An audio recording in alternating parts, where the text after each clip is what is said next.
Hi everyone, welcome to ELI, the place where you get your daily dose of inspiration for entrepreneurship.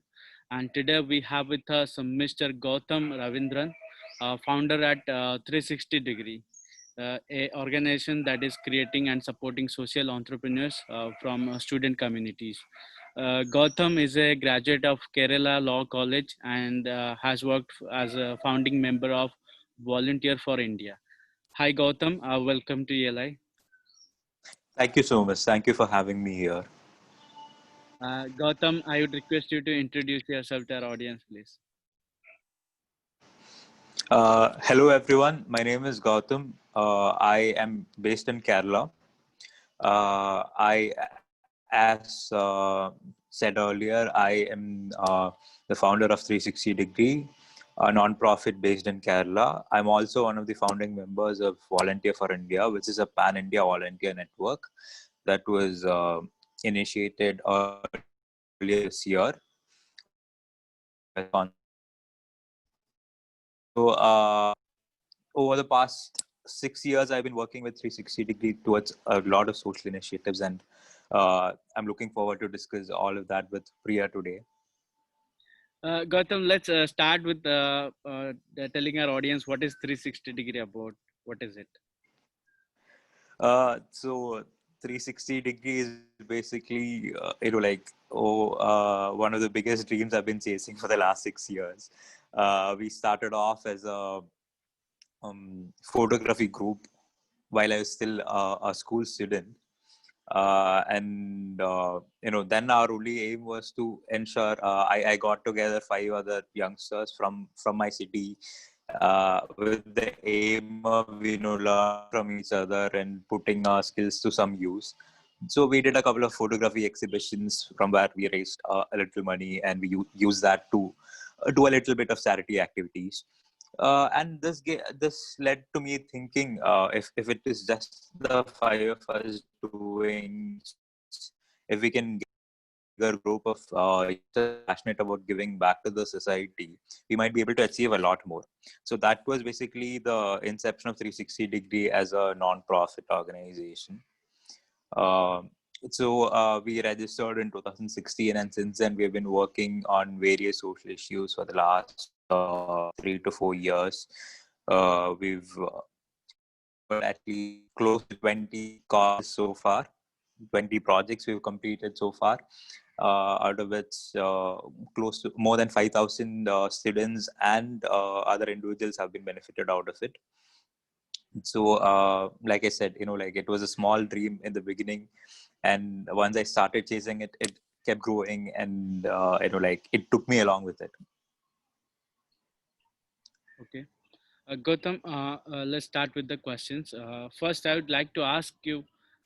You said you started with a small dream and started chasing it, but when you do something that is non-profit or that is intended towards the society, and it may not benefit you in terms of money and other benefits, uh, what inspires you to continue and keep growing your initiative? So, like I said, over the last 6 years, we've been able to complete close to 20 projects, and which has helped out more than 5,000 people. So I've always made it a point to work hand in hand with my volunteers, be there on the ground doing all the activities. And even now, once we've shifted everything to online, we have an online volunteering program going on right now. But even in that, what I'm trying to do is engage with these individuals. We've got close to 70 volunteers who've signed up just for the online volunteering program. So I try to interact with each of them. It's a very interesting journey, because more than anything else, you get to learn from these individuals. You get to create a connection with these individuals, and that has always been a driving factor for me.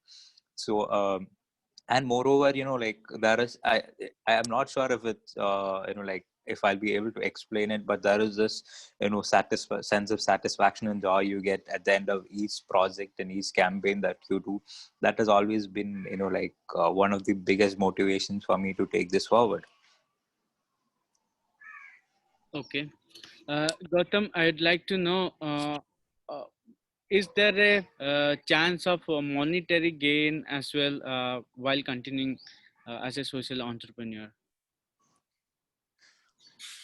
Uh, See, there I wouldn't say there aren't opportunities. Like for instance, we planning a couple of projects where like we intend to raise some money, not just for the people running the organization, but a few people associated with the organization as well.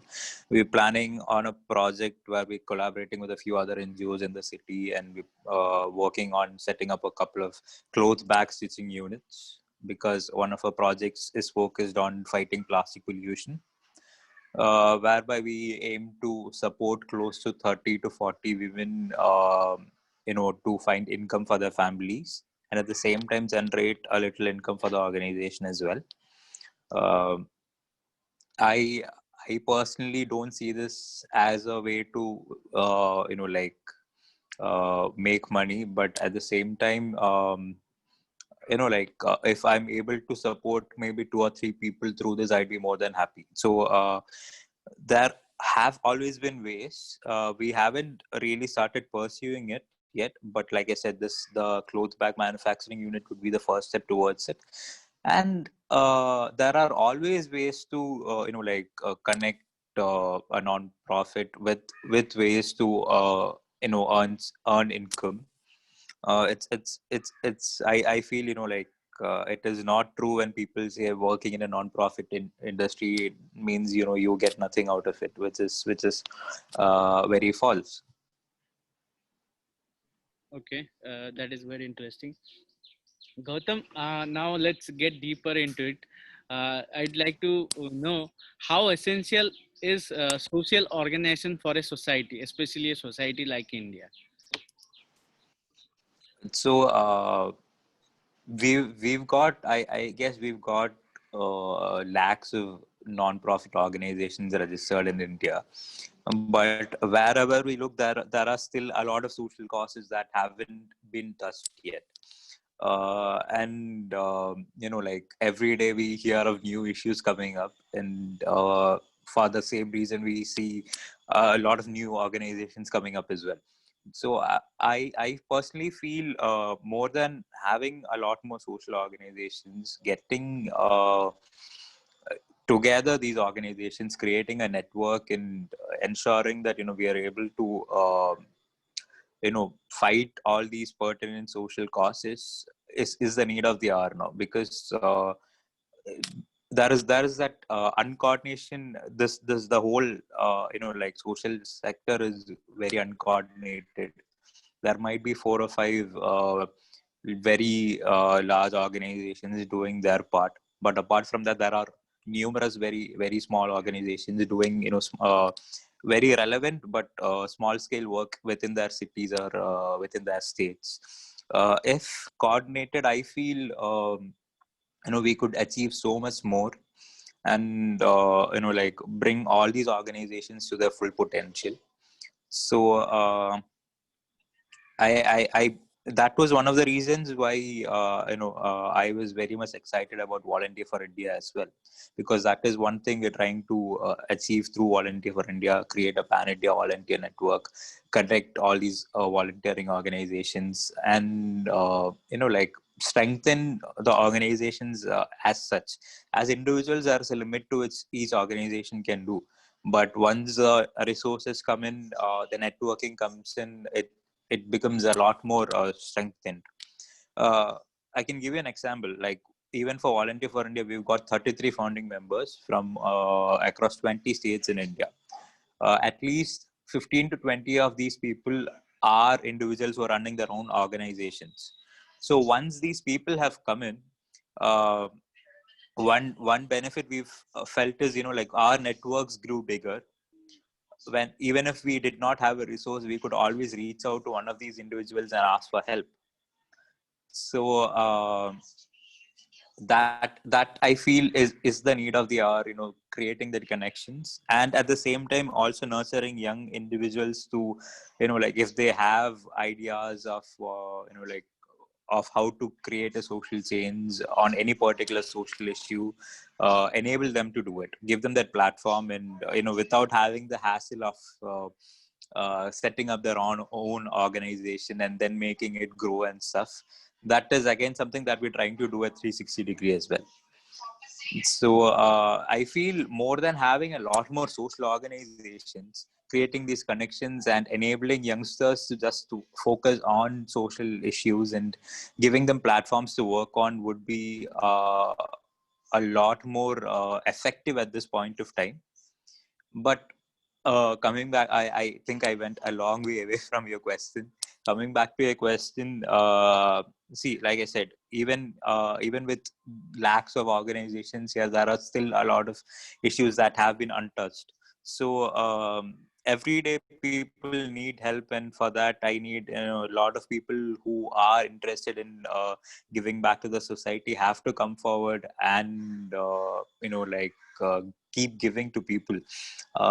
So I don't think the relevancy of a social organization is any less at this point of time. Okay. Gautam, to start a organization is one thing, but to take it forward to the next level is a difficult journey, and you need people to take it forward. So I'm assuming you have recruited people to your organization during the journey. Um, Yep. would like to know what you see in a person when you recruit them or hire them into your initiative. Okay, so far, with regard to our organization, all the roles leadership roles we've put out are volunteering positions. So people who are only very passionate about our work and very passionate about the causes that we're following have come up to work with us. So we've got 2 to 3 people who've been working with us from 2017 as of now. That is I'd say our core team. We've got a team of maybe 10 to 20 people in total who've come on board since 2017, who've been helping out with various aspects. Like we've got a social media coordinator, we've got someone to coordinate all the volunteers, we've got someone to manage all the projects. So these are all volunteering positions, and I think one benefit we've had is we've found the right kind of people who are very passionate about these causes and is not looking to gain something out of working with us monetarily, but just maybe learn and grow in a personal sense rather than look for monetary gains. So I feel that is one relevant aspect. A lot of organizations, even we had to struggle initially to find such people. So if organizations are able to find people like that, that is a bonus for them. If not, it's difficult. So and moreover, what we try to do, we try to open up our opportunities to as many people as possible. We don't keep it limited. We don't say you don't look qualified enough, we are not taking you. We try to make use it as a learning opportunity for these individuals as well, to come forward, try it out, see if they're capable themselves, rather than us telling them no, you're not capable. So we've and in that way we've been able to identify a few individuals who are very very on their CVs might not have a lot to write, but with their leadership skills and their capability to do tasks assigned to them on time and stuff, they've done exceptionally well. So that would be one suggestion from my side. CV is one thing, personal experiences and the underlying skills between within that is another aspect. So more than looking at a piece of paper, looking at the person as such, and being able to assess them with a 1 or 2 conversations is something that is very essential to finding the right kind of people to run an organization. Okay. Gautam, let's discuss about some of the things that are prevalent in our society and how our society is dealing with them. One such issue is income disparity. I think over with time, rich are getting richer, poor are getting poorer. This is a common trend that has been around since last 100 or 200 years or so. Um, the core reason behind it is a thought process uh, which entitles you to uh, take the maximum out of society, take whatever you can, and you build your empire. And many of the empires, many of the uh, rich people are born out of that mindset. In one way, it is giving us a lot of innovations. It is giving on an aggregate level, it is increasing the wealth of our world and nations. But in another aspect, if you look at the other aspect, lot of people are suffering because of it. During this COVID pandemic, I'm hearing almost 3 crore people will die out of hunger.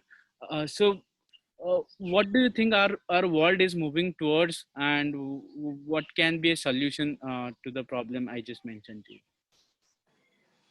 Yeah, so as for me, we've also at several occasions, like discussed these aspects, and as far as solution, I guess people are still talking about various solutions, but I personally feel like one thing we've seen is for the like for people who have limited resources and stuff, they're always like restricted to a certain like what do you say, career path, or like certain job that is passed on from generation to generation. So that in itself limits their earning capacity. uh, like I told you earlier, like the reason why we are sitting here talking is because I was able to chase my dream, and I was given an opportunity for that. There are a lot of innovators, there are a lot of people who are like very creative and smart among us, uh, but unfortunately a lot of them are not given the right platform to grow, or the right platform to put out their like brilliance out there, which I feel is one of the reasons why and being from a very well connected and very resourceful family means you have that right in front of you, that opportunity right in front of you. And even if you are not that bright, or even if you're not that like creative, in the sense you still get those opportunities to put out your thoughts and like do something. But at the same time, I was talking about these families where like the resources might be low, there they might not be so well connected, but there might be these brilliant people who don't get such a platform. So creating more opportunities for such people to come forward and like share their thoughts, put out, pitch in their concepts, ideas of how to make a pertinent change in any sector, let it be, that is very much required. Maybe a small, maybe 10 to 20% of such a population is getting such an opportunity. And we can see several examples of people who were in the past, like coming from families with very low resources, growing and with their own skill sets and hard work, growing and like reaching the top tier. So but again, like I said, it's a very small percentage of the whole population. So enabling more people to reach that position and like grow in such a manner would be one key step towards ensuring that that gap between people is reduced. And there again, I feel, social organizations like ours can play a very key role in ensuring that, such a gap uh, does not exist. It might not be possible maybe in the next 5 or 10 years, but say the next 25 to 50 years, hopefully we'll be able to at least bring it down to 50%, if steps are taken towards it, at least in the coming years. Okay. I'm really curious about one aspect since you mentioned next 10 to 20 years. Would like to understand what is your perspective on this. India in next 20 years, 10 to 20 years, where do you see it going? And uh, how do you see India tackle with some ground level issues like corruption, which is the biggest threat to our society that has been around last 50 years or so, and how can we solve this problem, and where do you see India as a country going in next 20 years? Very interesting question. This is, I guess,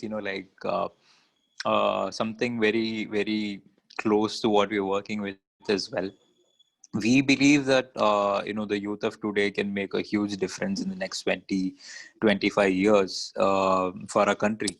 And that is why we feel it is very relevant that we work with youngsters and try to instill in them a sense of social responsibility, and that idea of giving back to the society, and all these aspects. So I believe you know the direction that a country takes in the next 20 years, like you asked, would hugely depend on the youth of today, youngsters between the age of 15 to 25, 30 maybe, and the way they perceive things, and the way they envision things is how the country is going to run. Because if we see right now, all our leaders are possibly above the age of 60, and there is an imminent change that has to come in very soon, where all these youngsters will have to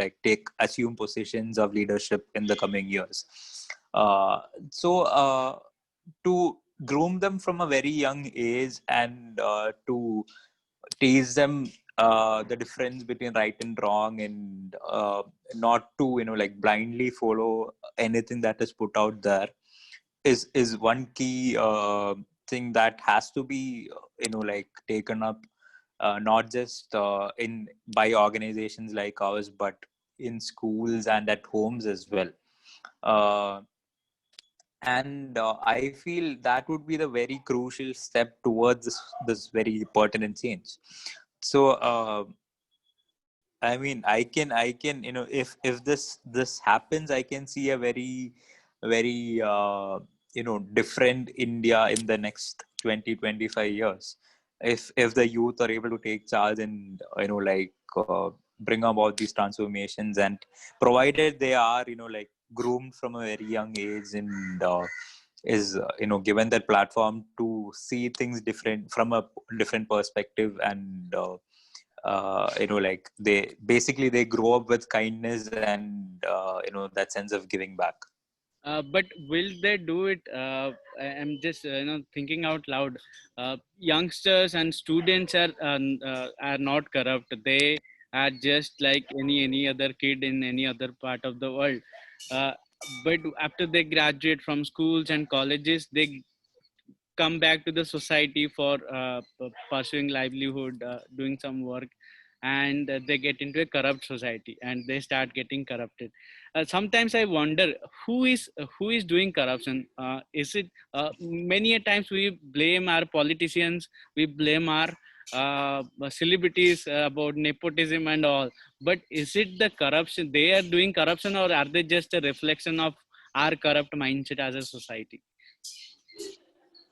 I feel it runs everywhere. It's not just in the top where it uh, it goes, like from the lowest sets of the society to the topmost. But it, I feel corruption happens for two very different reasons here and there. In the lower ranks, I feel it's more about sustaining families and ensuring that they have three proper meals to eat every day. Is the reason why like at the lowest ranks people engage in corruption, and like I've personally had experiences of people asking for bribes and stuff, very very small amounts, but still it was a shocking thing to discover. And as we go up, the I feel the intensity of it also grows bigger. So it is present everywhere. But like I said, if there has to be a very very drastic change, not just in the mindsets of people, but like we are talking earlier, in providing opportunities. A lot of people, I think, like are going towards like aiming to raise money and like sustain their families because of the fact that they're not provided ample opportunities to grow and like achieve their dreams. In some sense, they want to secure a good future for their children. And basically because of the same fact, because they're very sure that they won't be able to follow their dreams, and we'll have to like if they have to reach some good position, we'll have to get them a private seat in some good college, and for that we need a lot of money. And where does the money come from? We obviously won't get it from work, so we'll have to find some other source. And this is probably the train of thought that goes into it. uh, like raising the children in that money mindset, I feel is one of the reasons. Like to succeed in life, you need a lot of money, is something that is passed on to children from a very small age, uh, which limits their thinking capacity, because they then just start thinking about making more money rather than what do we say, like doing something different and unleashing their creativity. They start thinking about, how do I make more money? Okay, I see an example in front of me. I see this guy who is working for a big company. For me to get there, I need to get into an IIT or a similar college. For that, I'll need to go for coaching from 4 in the morning to 10 at night. So they start doing that, and they limit their headspace to just that. So I mean, like when we start talking about it, see all these issues come in. The educational system that we have in place right now is just to like manufacture employees rather than creating leaders. So once we start talking about, there is quite a lot to talk about. And like we can go on and on about all the issues we have around us. I think very interesting points you raised here. One of the points that I really liked is when I choose between hunger, survival, and uh, corruption. I'll choose corruption because I have to survive as a human being. When you are in Rome, you do as Romans do, and when you are in a corrupt society, you get corrupted. And the solution is not punishing corrupt people, to be honest. And that is how our mindsets have become. When we see somebody corrupt, politician corrupt, bureaucrat, celebrity, we start thinking, why not punish them through trials and all. But that is not the solution.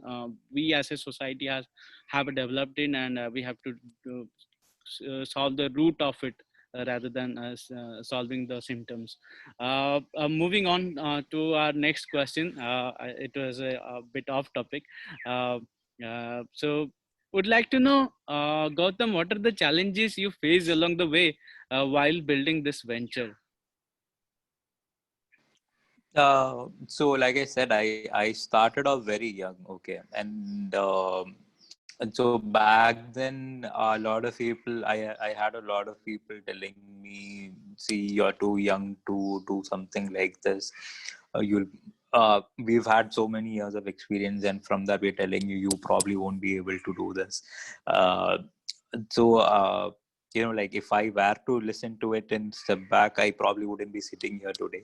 But I took it up as a challenge, and I said I want to prove you wrong, and I will. And so at over like at several instances, I have fortunately been able to prove those people wrong. um, but it's still a struggle because like I said, without the basic support, when an individual steps into this at a very young age, it's learning through each mistake rather than like learning everything and then coming and starting it. So I'd say I'd been fortunate enough to learn through several mistakes made in the last several years, and but it has also enabled me to understand this at the deepest of levels. So we're still slowly growing, even though I say we've been working for 6 years. I'll say we'll need another 4 or 5 years to reach a point where we're very stable and we have we're able to make the kind of changes I envision to make. We'd still need maybe 4 to 5 years of growing to do.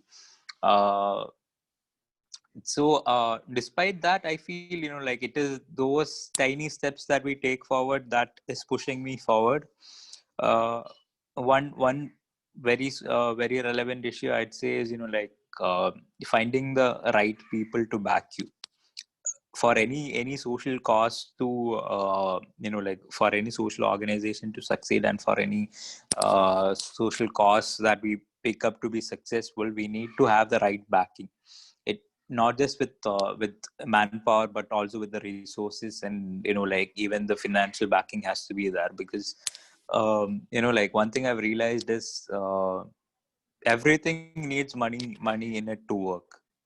So even if we want to say help out 10 people with uh, 10 families with educational kits, which might only cost 500 rupees, we still have to find 5,000 rupees, which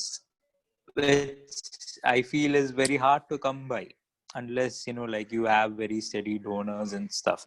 So what we've tried to do is we've tried to find a few people who are willing to back us, and who are also like sharing the same enthusiasm as we are about supporting social causes, which again I feel a lot of organizations are failing to do because of the lack of a proper system in place.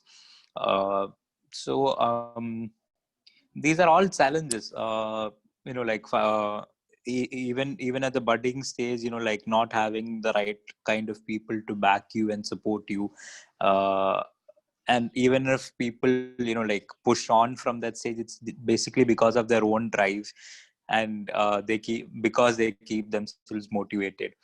So having a right team around you, and not just a right team, like even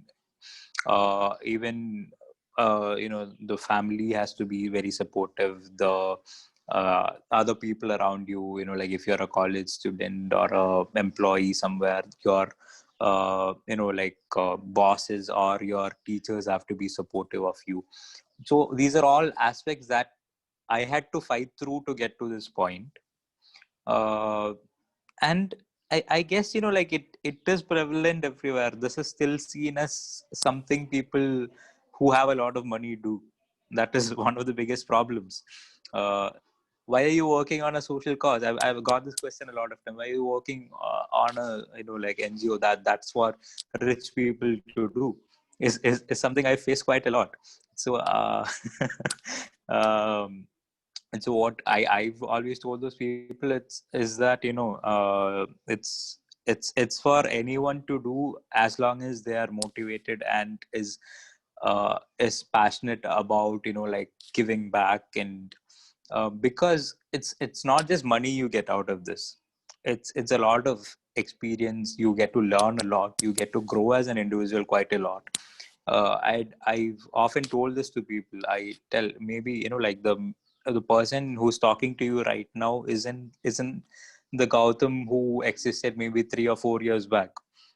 this journey has changed me a lot, has changed my perspectives a lot, and I feel I am developing, growing as a better person every other day. So that is one of the biggest pluses I take out of spending my time working on a social cause. Okay, Gautam, coming to almost the end of the session, I just have one question left. How uh, how do you suggest our audience to start their journey as entrepreneurs, be it profit or non-profit? So I'd give you my example once again. When I had this idea of starting my organization, the first thing I did was go work with a couple of other NGOs. I openly told them, see, this is my idea. I plan to maybe start an organization in a few months or a year. But I'm here for the experience. I'd like to learn from you. So I had an opportunity to speak to the founders of those organizations, and they were very welcoming and very warm. It's again having to find the right organizations to work with. While some of them are very supportive, some of them are not. So it's also about choosing the right kind of organizations. Uh, so there I got to learn firsthand about a lot of issues that you might face, and like how to overcome it, and how to view social issues from a different perspective rather than going head on into it. uh, how to approach it in such a way that you're able to find a solution for pertinent social issues. And also, like you asked me earlier, what are the ways in which you can also at some point of time bring in some money into picture as well, so that if you're planning to pursue this as a career, you are also able to sustain your family, because that is also very important. Often when people talk about social sector, they say, you're doing it out of the goodness of your mind. Why do you need income? But you do. I mean, like, we at the end of the day, we're all people who have families and who need to sustain families as well. So just because I'm doing social work does not mean I'm not entitled to any money. So that is one thing I'd tell all youngsters who are passionate about starting a social enterprise at some point of time. Just because don't let anyone tell you that just because you're working on a social cause or on in the social sector does not mean you should not earn any money out of it. That is a very that is the worst piece of advice anyone can give you. So but yeah, like I said, let it not be about earning money, let it be about growing as a person. Let the money just be an added incentive to it. If you look at giving back to the society and working on a social cause in that way, then you'll be able to make a lot of pertinent changes.